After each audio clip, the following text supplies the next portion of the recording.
Yo, what's going on? This is Ron Hunt here with a update video for days 2 and 3. This is going to be a combination of both days 2 and 3. Today was day 3.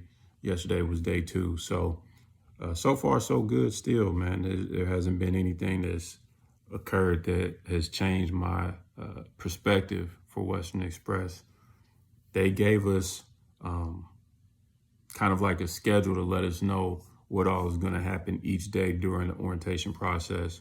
It's 4 days. Tomorrow will be my final day. So yesterday on day 2, all we did was discuss things that you'll need to know within the company, such as your hours of service, making sure you understand how the hours of service work, understanding DOT regulations, things like that, and how what you as an employee of Western Express will go about abiding by those regulations. And also, they were kind of giving us knowledge on how to best manage our time, the importance of pre-planning your trip before you go, the next day when you have to deliver your load. So it was real informative, man. And all the trainers that we've met, we met multiple trainers. They've all been very cool to meet. So it was all in all a good day.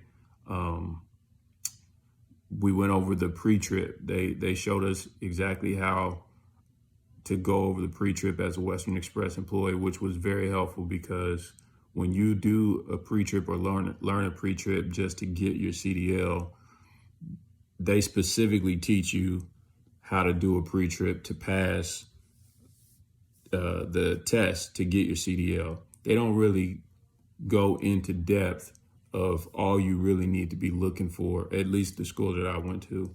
They didn't really quite go into depth of what all we specifically need to be looking at and looking for, and what it looks like when something is wrong. That's the most important thing, because that was one of my main concerns is, okay, I know the process of what I'm looking at while doing a pre-trip inspection, but I've never driven a semi before, so I don't really know what something would look like if it's out of place.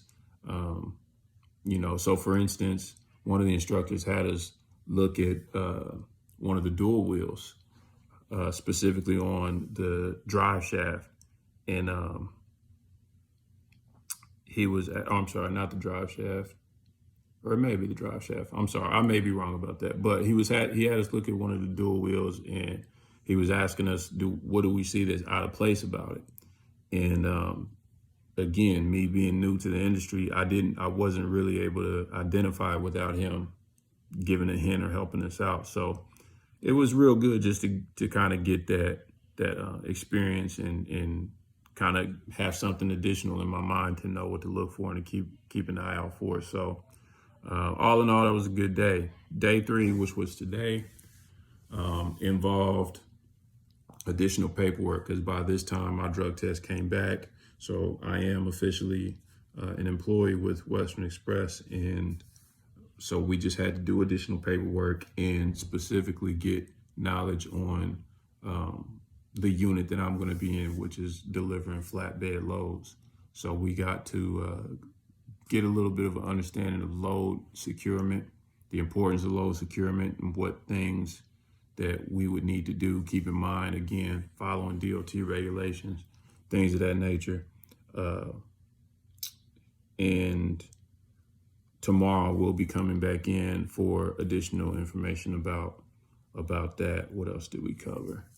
They had on the schedule, if you were looking to do a lease purchase, you could have attended a class or orientation for that.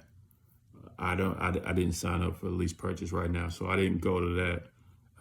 Right now, I'm just trying to get in, get my feet wet, get an understanding of business before I just jump in and do something like a lease purchase. I probably wouldn't lease from a company anyway. I'm most likely going to finance when it comes time for me to get my own truck. But yeah, so very informative. I don't have anything negative at the moment to say about Western Express. And honestly, I don't know. I'm sure something will come along. I'm pretty sure something will come along, but I don't really expect anything to be perfect. I mean, we're humans, man.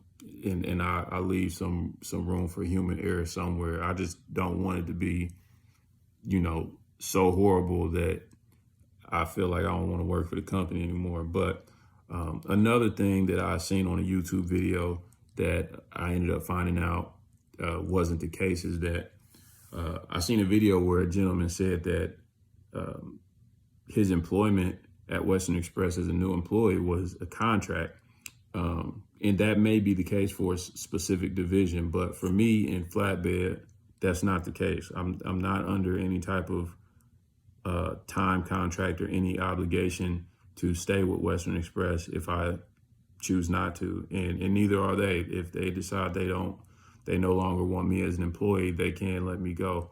That's in writing, and it's in the documents that I signed, and I made sure I got a copy of it. So again, man, this is just a quick update just to kind of help ease the minds of someone who may be considering Western Express. I'm not getting paid to make this video or anything. This is really just my honest impression of what I'm getting so far. And I'm going to make sure I continue to update you guys with honest impressions. If I do experience something negative or bad in any kind of way, I'm going to make sure I include that in the video.